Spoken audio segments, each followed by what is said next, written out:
तिच्या पगारातून सासूचे दागिने झाले, बँकेचे कर्ज फिटले, धीराचे शिक्षण पूर्ण झाले. पण शेवटी नवऱ्यानेच विचारले, तू माझ्या कुटुंबासाठी केलंच काय? स्नेहा आणि अमितच्या लग्नाला 7 वर्ष झाली होती. स्नेहा एका नामांकित बँकेत सिनियर असिस्टंट म्हणून काम करायची. मध्यमवर्गीय घरातून आलेल्या स्नेहाने लग्नानंतर अमितच्या घरालाच आपलं मानलं.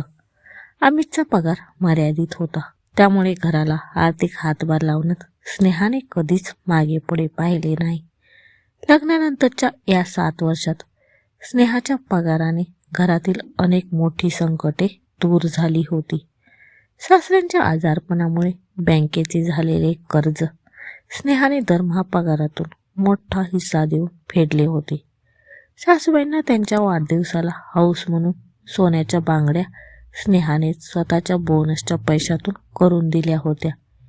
एवढंच नाही तर दीर सुमितच्या इंजिनिअरिंगच्या शेवटच्या वर्षाची फी आणि हॉस्टेलचा खर्चही स्नेहानेच उचलला होता, जेणेकरून अमितवर ताण येऊ नये. या सगळ्या स्नेहाने स्वतःसाठी कधी साधा नवा फोन किंवा महागडी साडीही घेतली नव्हती.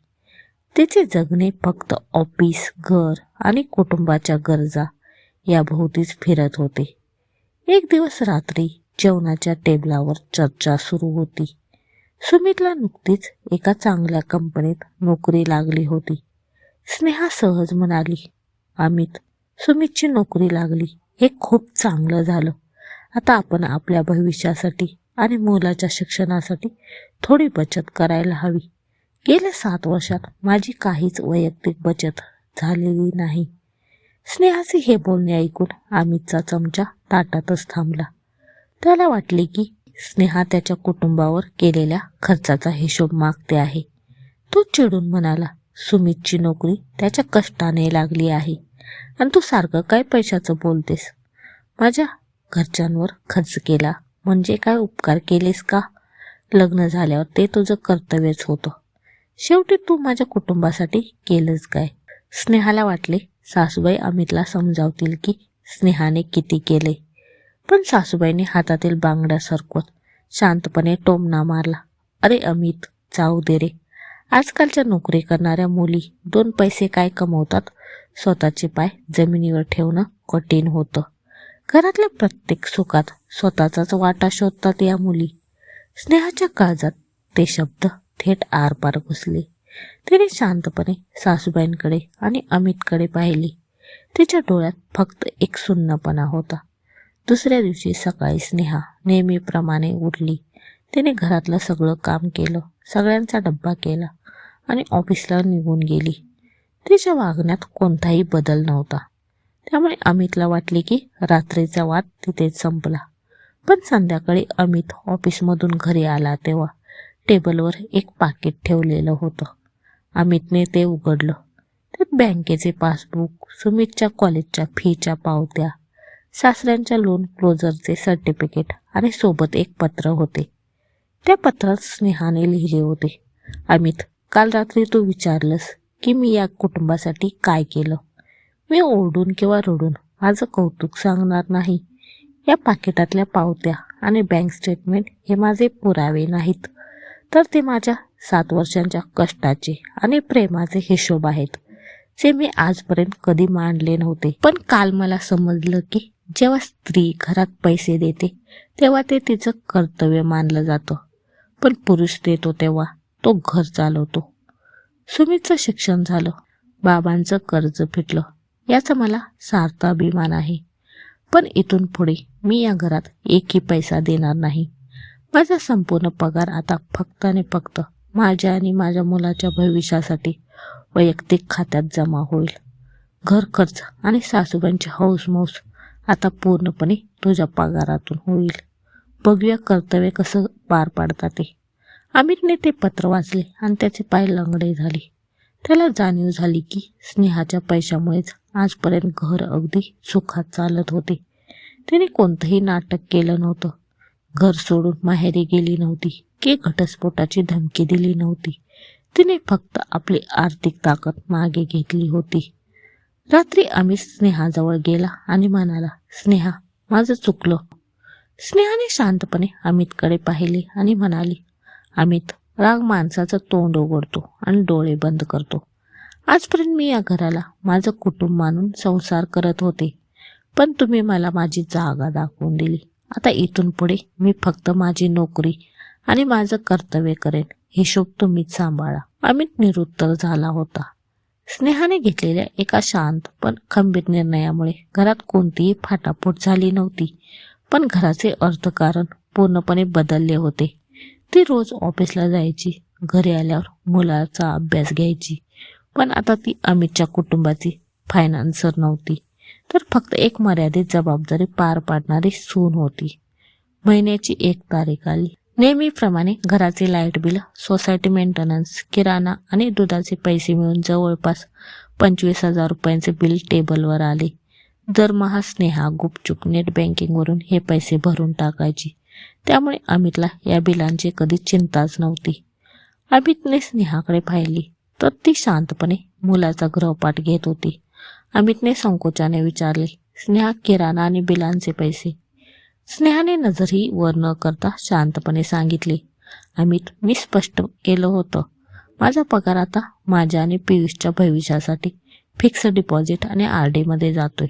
माझ्या पगारातून 1 रुपयाही आता घर खर्चासाठी मिळणार नाही. तू घर चालवतोस ना, मग ही बिलं तुझी जबाबदारी आहेत. अमितचा चेहरा पाहण्यासारखा झाला होता.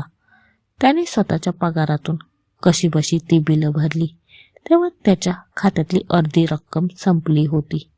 त्याच आठवड्यात सासूबाईंच्या भिशीची वेळ आली. दरवेळी सासूबाई हौसेने स्नेहाकडून 5,000 रुपये घ्यायच्या. यावेळी जेव्हा त्यांनी अमितकडे पैसे मागितले तेव्हा अमित चिडला, आई, माझ्याकडे आता पैसे शिल्लक नाहीत. बिलांमध्येच सगळा पगार गेला. सासूबाईंनी नेहमीप्रमाणे स्नेहा ऐकेल अशा आवाजात टोमणा मारला, मुलाला नोकरी लागली म्हणून काय झालं? घरातल्या लक्ष्मीनेच हात आकडता घेतला तर घर कसं चालणार? पैसा माणसाला किती उद्धट बनवतो देव जाणे. यावेळी स्नेहा गप्प बसली नाही. ती किचनमधून बाहेर आली आणि सासूबाईंसमोर उभी राहून अत्यंत शांतपणे म्हणाली, सासूबाई, 7 वर्ष मी याच लक्ष्मीच्या हाताने बँकेचं कर्ज फेडलं, सुमितला शिकवलं, तुम्हाला सोन्याच्या बांगड्या केल्या.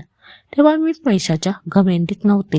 पण जेव्हा अमितने मला विचारलं की तू माझ्या कुटुंबासाठी केलंच काय, तेव्हा मला समजलं की या घरात माझ्या कष्टाची किंमत 0 आहे. पण ज्या पैशाची किंमतच नाही, तो पैसा उगाच घरात कशाला खर्च करायचा? आता अमित आणि सुमित दोघं कमावते आहेत. ते तुमची प्रत्येक हौस नक्कीच पूर्ण करतील. हे ऐकून सासूबाईंची बोलती बंद झाली. जेव्हा दीर सुमितचा पहिला पगार झाला तेव्हा सुमितने घरात कोणालाही न सांगता स्वतःसाठी एक महागडा आयफोन विकत घेतला आणि मित्रांसोबत पार्टी करून पैसे उडवले.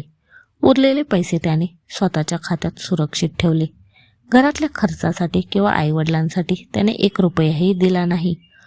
अमित सुमितला म्हणाला, सुमित, तुझा पगार झालाय तर घरात काहीतरी हातभार लाव. मला घर खर्च चालवणं कठीण होतंय. यावर सुमित अत्यंत बेजबाबदारपणे म्हणाला, दादा, हा माझा पहिला पगार आहे. माझे खूप बेत आहेत आणि घर चालवणं हे तुझं काम आहे. मी तर अजून लहान आहे ना. अमितला तेव्हा आठवले की याच सुमितच्या कॉलेजच्या फीसाठी स्नेहाने फी भरले होते आणि सुमित काल म्हणत होता, तुम्ही फक्त सही केलीत, कष्ट माझे होते.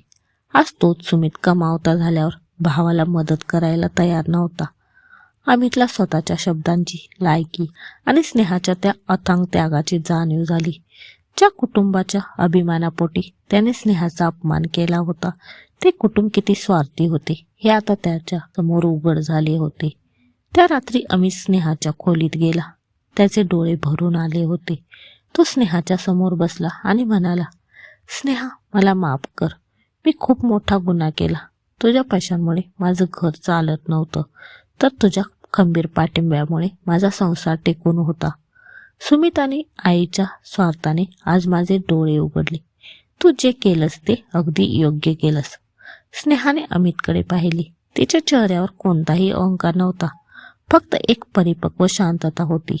ती म्हणाली, अमित, मी घरात पैसे देणं बंद केलं कारण मला राग आला होता असं नाही. मला तुला हे दाखवायचं होतं की घरात राबणाऱ्या आणि कमावणाऱ्या स्त्रीला गृहीत धरू नका. संसार दोघांचा असतो. जर मी आर्थिक जबाबदारी उचलत होते तर तो माझा मोठेपणा होता, माझं कायदेशीर बंधन नव्हतं. तिने अमितच्या खांद्यावर हात ठेवला. तिथून पुढे मी घरखर्चात माझा 50% वाटा नक्कीच देईन. उपकार म्हणून नाही, तर या घराची अर्धी मालकीण म्हणून. स्नेहाने घेतलेल्या प्रॅक्टिकल भूमिकेमुळे अमितला पैशांची आणि घराची खरी किंमत कळली होती. आता घरात रोजचे वाद थांबले होते, पण एक संत शांतता पसरली होती. एका रविवारी अमितने सुमितला हॉलमध्ये बोलावले. अमित सुमितला म्हणाला, सुमित, तू कमावता झाला आहेस. वहिनीने स्वतःच्या हक्काचे पैसे देऊन तुझी फी भरली, म्हणून आज तू IT कंपनीत बसला आहेस. आता तुझी जबाबदारी आहे की तू घर खर्चात दरमहा 15,000 रुपये तरी द्यावे. हे पैसे तू आईच्या हातात देणार. सुमितने अमितकडे पाहिले. त्याचा अहंकार आता पारगळून पडला होता.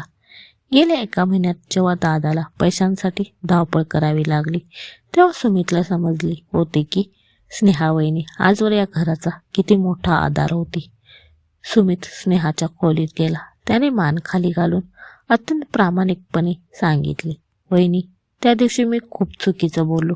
माझी फी तुम्ही भरली होती, म्हणूनच आज मला हा पगार मिळतोय. मला माफ करा. हा माझ्या पगारातील काही हिस्सा मी आजपासून दरमहा घरात देणार. स्नेहाने सुमितकडे पाहिले. ती फक्त एवढंच म्हणाली, सुमित, मला पैशांचा माल दाखवायचा नव्हता. मला फक्त हेच हवं होतं की उद्या तू स्वतःचं घर उभा करशील, तेव्हा तुझ्या बायकोच्या कष्टाची आणि पगाराची किंमत तुला राखता आली पाहिजे. सासूबाईंनाही आता कळून चुकले होते की केवळ टोमणे मारून घर चालत नाही. सून जेव्हा घराला आर्थिक आधार देते तेव्हा ती घरात उपकार करत नसते, तर घर सावरत असते. सासूबाईंनी स्वतःहून स्नेहासाठी चहा केला आणि तिच्याजवळ आणून दिला. त्याने स्नेहाच्या पाठीवर हात ठेवून सांगितले, स्नेहा, मुलांच्या नादात मीही तुला चुकीचा टोमणा मारला, पण या घरात तुझ्या इतकं मन लावून कोणीच केलं नाही, हे आज आम्हाला पटतंय. त्या रात्री अमित गॅलरीत शांतपणे उभा होता. स्नेहा तिथे आली. अमितने तिचा हात हातात घेतला आणि म्हणाला, स्नेहा, तू घर सोडून माहेरी गेली असतीस तर कदाचित हा संसार तिथेच संपला असता. पण तू घरात राहून, शांत राहून माझे आणि माझ्या कुटुंबाचे डोळे उघडलेस. तू आज आमचा संसार वाचवलास. स्नेहाने नेहमीप्रमाणे शांतपणे अमितकडे पाहिले आणि म्हणाली, अमित, पुरुष जेव्हा कुटुंबासाठी कमवतो तेव्हा त्याला कर्तव्य म्हणतात आणि स्त्रीने कमवून दिले की त्याला हौस समजतात. हा फरक जोपर्यंत समाजात बदलत नाही तोपर्यंत प्रत्येक स्त्रीला अशी खंबीर भूमिका घ्यावीच लागेल. मी संसाराचं पाऊल मागे घेतलं नव्हतं, फक्त स्वतःचा स्वाभिमान पुढे केला होता. आता संसाराचा गाडा बरोबरीत चालेल. अमितने आदराने मान डोलावली.